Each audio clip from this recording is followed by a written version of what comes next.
Hello friends, welcome to my YouTube channel. आज मैं आपको ह्यूमन रेस्पिरेटरी सिस्टम के बारे में बता रही हूँ। ह्यूमन में रेस्पिरेटरी सिस्टम कई अंगों से मिलकर बना होता है। इस सिस्टम के अंतर्गत वह सारे अंग आते हैं जिनसे होकर के वायु का आदान प्रदान होता है। वायु यानी कि ऑक्सीजन और carbon dioxide.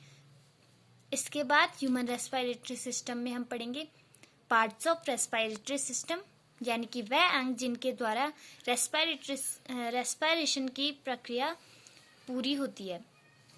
Parts of respiratory system में सबसे फर्स्ट है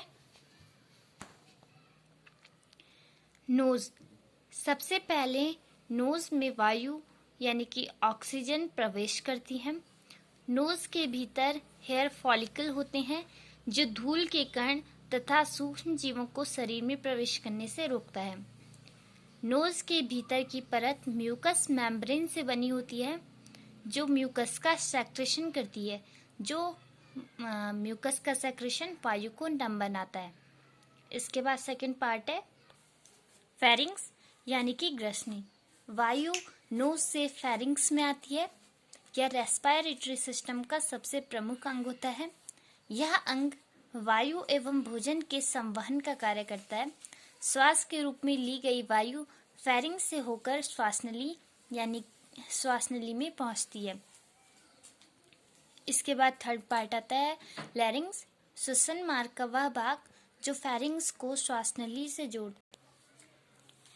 इसका मुख्य कार्य ध्वनि उत्पादन करना तथा यह खांसने, निगलने तथा श्वसन मार्ग की सुरक्षा करने में भी सहायक होता है।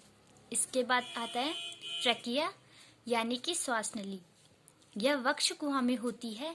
यहाँ ये दो भागों में बंट जाती है जिसे ब्रोंकाई कहते हैं।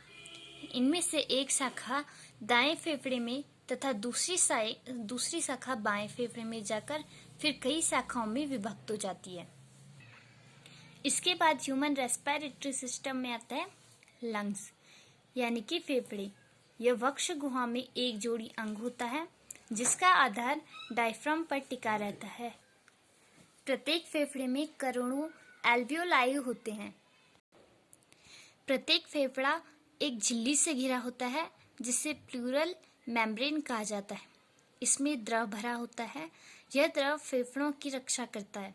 ये हृदय से आए अशुद्ध रक्त को श्वसन क्रिया में आई ऑक्सीजन से शुद्ध करते हैं तथा रक्त में घुली हुई CO2 को बाहर निकाल देते हैं।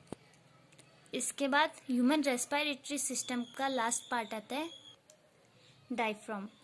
यह लचीली मांसपेशियों से निर्मित श्वसन अंग है। इसका संबंध दोनों फेफड़ों से होता है।